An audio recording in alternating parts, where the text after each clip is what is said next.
परांजपे। गेले 1 ते 2 वर्षापासून आम्ही आरी निवासी विभाग डोंबिवली जिमखान्यातले रहिवासी पाणी प्रश्न आमच्याकडे खूप गंभीर आहे। वेळोवेळी निवेदन दिलेलं आहे।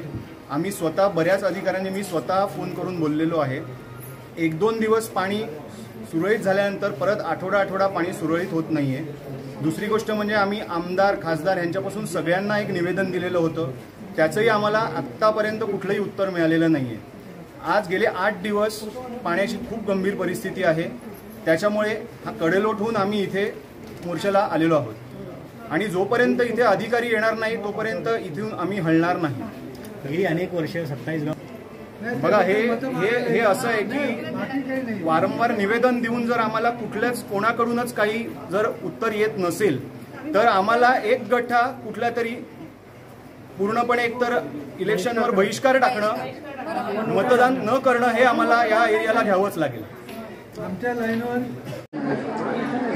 साहेब काय सांगाल, आज आजदेगाव आणि डोंबिवली जिमखाना रहिवाशांनी इथे ठिय्या आंदोलन केले एमआयडीसी कार्यालय, नेमकं काय कारण आहे आणि त्यांच्या मागण्या काय आहेत? गेल्या अनेक वर्षांपासून इथे 80 ते 90 कुटुंब राहतात आणि गेल्या अनेक महिन्यांपासून त्यांना पाण्याचा खूप मोठा प्रश्न उद्भवला आहे। त्याला प्रेशर मेंटेन होत नाही, याचा आम्ही वारंवार पाठपुरावा करत असतो एमआयडीसी अधिकाऱ्यांवरती, पण ते म्हणतील आज वाढेल उद्या वाढेल, पण प्रेशर काही वाढत नाही, ज्या कारणाने लोकांचा उद्रेक झाला आणि त्यामुळे आज हा मोर्चा इथपर्यंत आम्ही घेऊन आलो।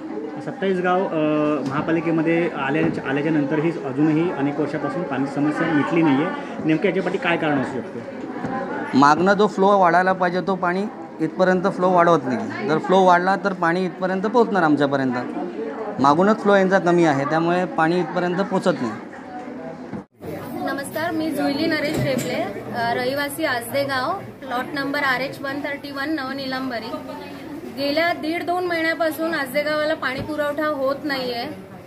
पाईपलाईन महानगरपालिकेची पाईपलाईन काढल्यापासून आजदेगावाला पाणी पुरवठा होत नाहीये आणि आता तर एकदम अक्षरशः आमचा संयम हे झालाय की 4 दिवसापासून आमच्या टाकीमध्ये पाणीच पडले नाहीये।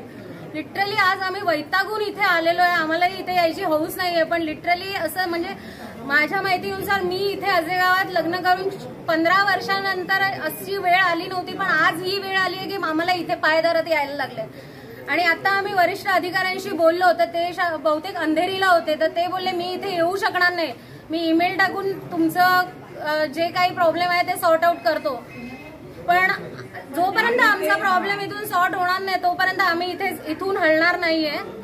आणि ह्या लोकांनी आम्हाला आश्वासन दिलं पाहिजे की आमचा पाण्याचा प्रॉब्लेम लवकरात लवकर सॉल्व्ह होईल। पाणी टँकर संदर्भात तुमचं काय म्हणणं आहे?